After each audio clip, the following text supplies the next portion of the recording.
very moment of their own arrest, were pitiless. In arresting others, obediently destroyed their peers in accordance with those same instructions, and handed over to retribution any friend or comrade in arms of yesterday. And all the big Bolsheviks who now wear martyrs' halos managed to be the executioners of other Bolsheviks, not even taking into account how all of them in the first place had been executioners of non-communists. Perhaps 1937 was needed in order to show how little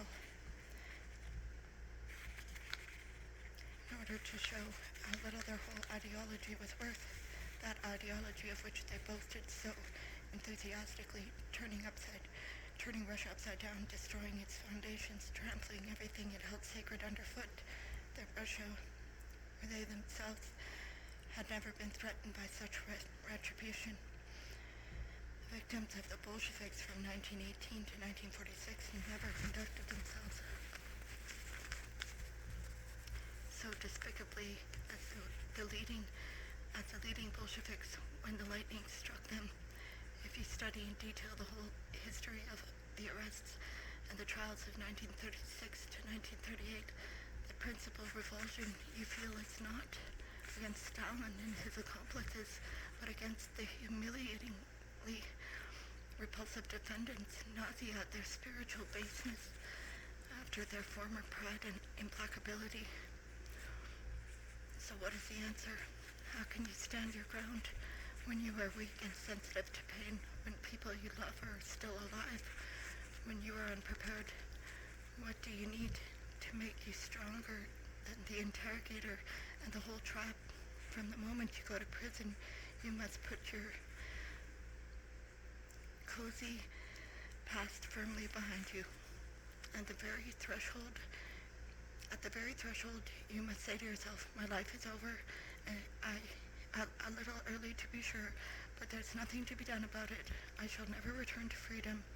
I am condemned to die, now or a little later, but later on, in truth, it will be even harder, and so the sooner the better. I no longer have any property whatsoever. For me, those I love have died, and for them I have died. From today on, my body is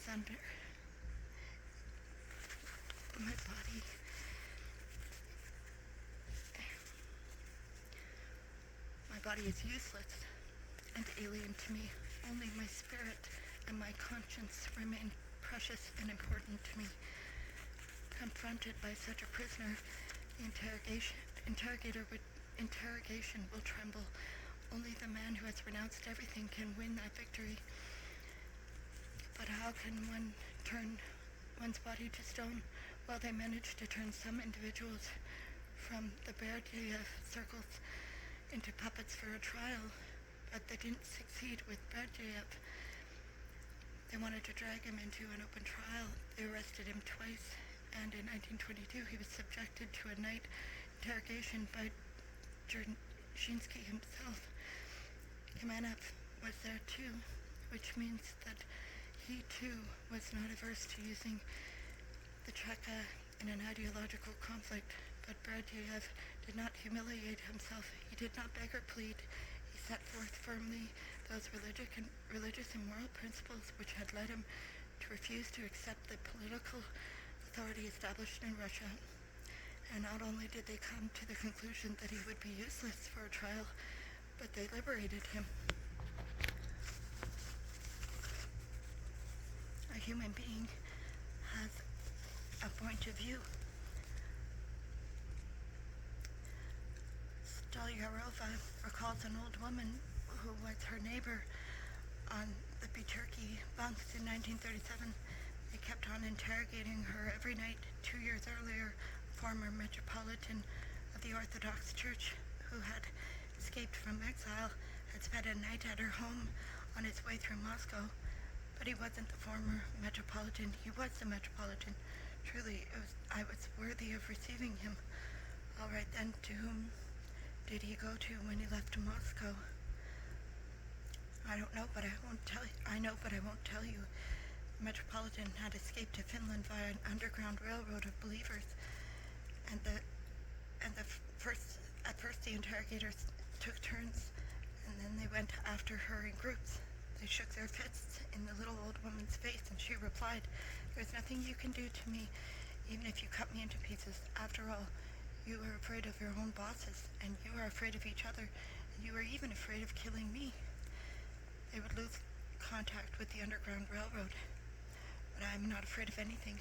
I would be glad to be judged by God right this minute. There were such people in 1937 too, people who did not return to their cell for their bundles of belongings, who chose death, who signed nothing denouncing anyone. One can't say that the history of the Russian revolutionaries has given us any better examples of steadfastness, but there's no comparison anyway, because none of our revolutionaries ever knew what a really good interrogation could be, with 52 different methods to choose from.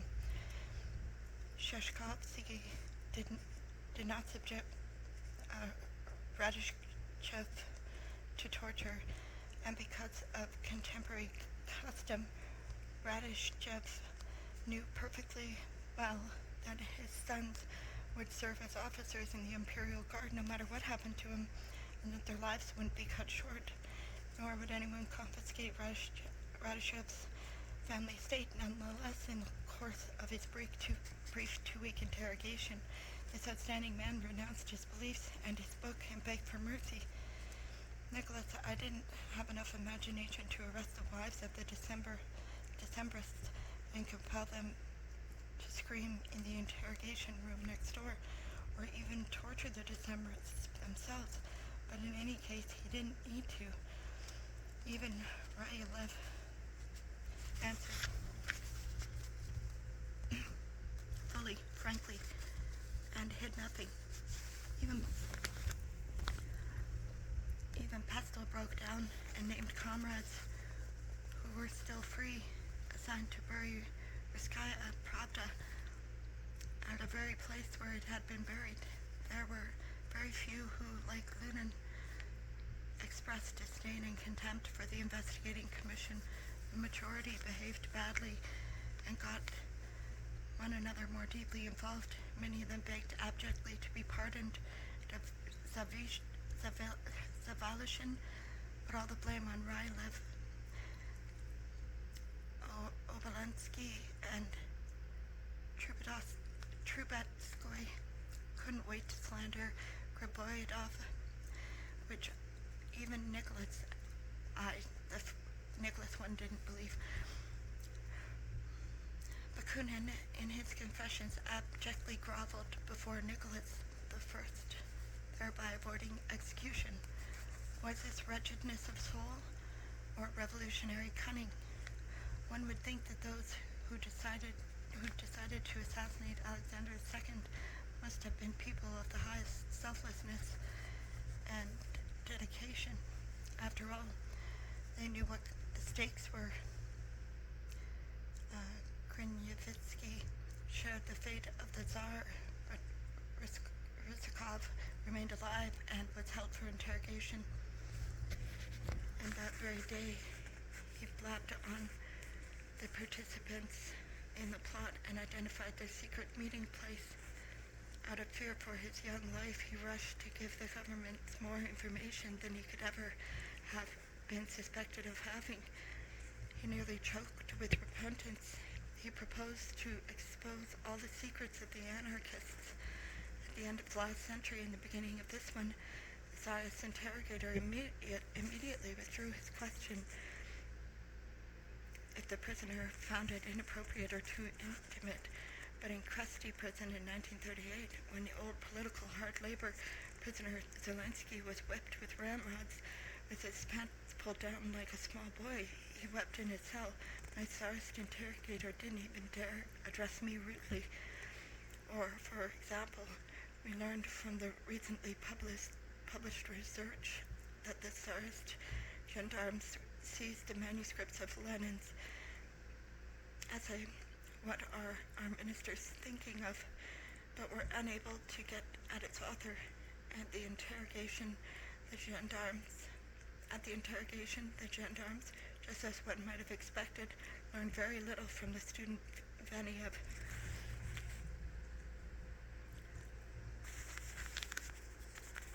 The italics here and throughout this quotation are my own.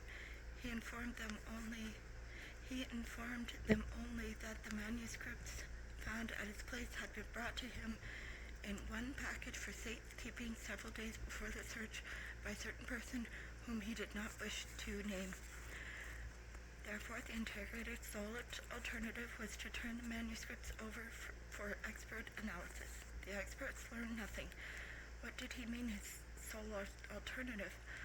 What about icy water up to the ankles, or a saltwater douche, or Ryumin's truncheon? It would seem that the author of this article, Parasvetov, himself served time for several years and might easily have enumerated what alternatives the interrogator was actually had when confronting the guardian of Lenin's "What are our ministers thinking of?"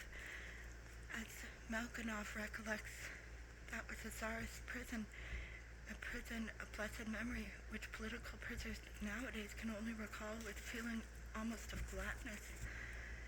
But that is a case of displaced concept. The yardstick is totally different, just as an ox cart drivers of Gogol's time could not have imagined the speed of a jet plane. Those who have never gone through the receiving line of the meat grinder of Gulag cannot grasp the true possibilities of interrogation. We read in Isvetsias for May 24th, 1959, that Ilipa Ruminetseva was confined in the internal prison of a Nazi camp while they tried to find out from her the whereabouts of her husband, who had escaped from that same camp. She knew, but she refused to tell. For a reader who is not in the know, this is a model of heroism. For a reader with a bitter Gulag past, it's a model of inefficient interrogation. Yelena did not die under torture, and she was not driven insane. A month later, she was simply released, still very much alive and kicking. All these thoughts about standing firm as a rock were quite unknown to me in February 1945. Not only was I not in the least prepared to cut my cozy ties with this earth, I was even quite angry for a long time because 100 or so favorite pencils had been taken away from me when I was arrested. Looking back on my interrogation from my long subsequent imprisonment, I had no reason to be proud of it. I might have borne myself more firmly, and in all probability I could have maneuvered more skillfully, but my first weeks were characterized by a mental blackout and a slump into depression. The only reason these recollections do not torment me with remorse is that, thanks be to God, I avoided getting anyone else arrested, but I came close to it. Although we were frontline officers, Nikolai 5th and 1st, who were involved in the same case, got ourselves into prison through a piece of childish stupidity. He and I corresponded during the war between two sectors of the front, and thought we knew perfectly well that wartime censorship or correspondence was in effect. We indulged in fairly outspoken expressions of our political outrage at the derogatory comments about the wisest of the wise, whom we labeled with the transparently obvious nickname of Pakan, or ringleader of the thieves. When later on I reported our case in various prisons, our naivety aroused only laughter and astonishment. Other prisoners told me that two more stupid jackasses couldn't exist, and I became convinced of it myself. Then suddenly, one day, reading some documents on the case of Alexander Ulyanov, Lenin's elder brother, I learned that he and his confederates got caught in exactly the same way, a careless exchange of letters. And that was the only reason Alexander III didn't die on March 1st, 1887. The officers of my interrogator, Yezbov was high-ceilinged the office of my interrogator. Yezbov was high-ceilinged, spacious, and bright, with an enormous window. The Russia Insurance Company had not been built with torture in mind, and putting to use its 17 feet high, a full-length vertical 13-foot portrait of that powerful soldier hung there toward whom I, grain of sand that I was, had expressed my hatred. Sometimes the interrogator stood in front of the portrait and declaimed dramatically, "We are ready to lay down our lives for him. We are ready to lay down in the path of oncoming tanks for his sake." Face to face with the ultralight grandeur of that portrait, my mumbling about some kind of purified Leninism seemed pitiful, and I myself seemed a blasphemous slanderer, deserving only death. The contents of our letters provided more than enough, in keeping with the standards of those times, to sentence us both. Therefore, my interrogator did not have to invent anything. He merely tried to cast his noose around everyone I had ever written or received a letter from. I had expressed myself vehemently in letters to friends my own age, and had been almost reckless in spelling out seditious ideas. But my friends, for some reason, had continued to correspond with me, and some suspicious phrases could be found in their replies to my letters. And then Yezbov, like Petrovich, demanded that I explain it all in a coherent way. If we had expressed ourselves in such a fashion in letters that we knew were subject to censorship, what could we have said to each other face to face? I could not convince him that all my fire-eating talk was confined to my letters. I could not convince him. And at that point, with muddled mind, I had to undertake to weave something credible about my meetings with my friends, meetings referred to in my letters. What I said had to jibe with the letters in such a way as to be on the very edge of political matters and yet not fall under that criminal code. Moreover, these explanations had to pour forth quickly, all in one breath, so as to convince the veteran interrogator of my naivete, my humility, my total honesty. The main thing was not to provoke my lazy interrogator to any interest in looking through that accursed load of stuff.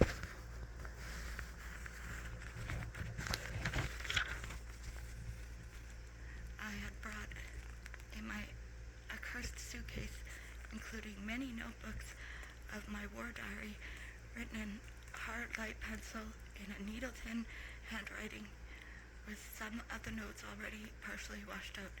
These diaries constituted my claim to becoming a writer.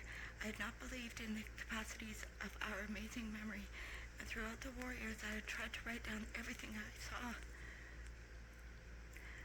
That would have been only half a catastrophe. I also wrote down everything I heard from other people, but opinions and stories, which were so natural on the front line areas, seemed to be treasonable here in the rear, and reeked of raw imprisonment for going to work on my war diary and mining from it the whole case against a free frontline tribe. I repented just as much as I had to, and pretended to see the light and reject my political mistakes.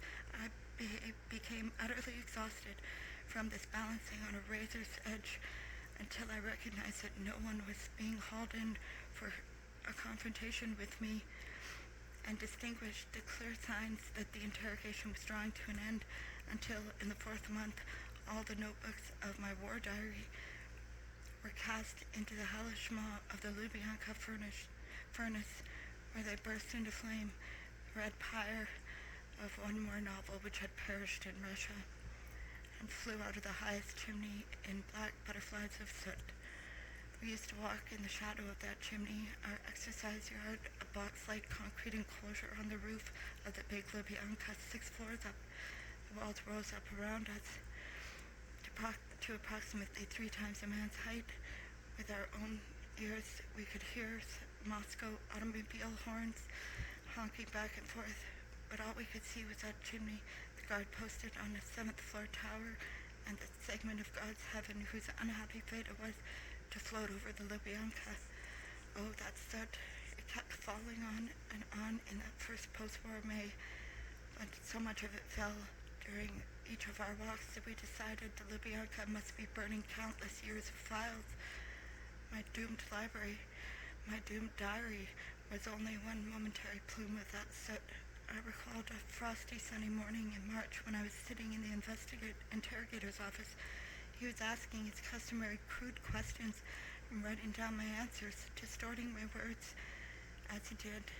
The sun played in the melting latticework of the frost on the wide window, through which at times I felt very much like jumping, so as to flash through Moscow, at least in death.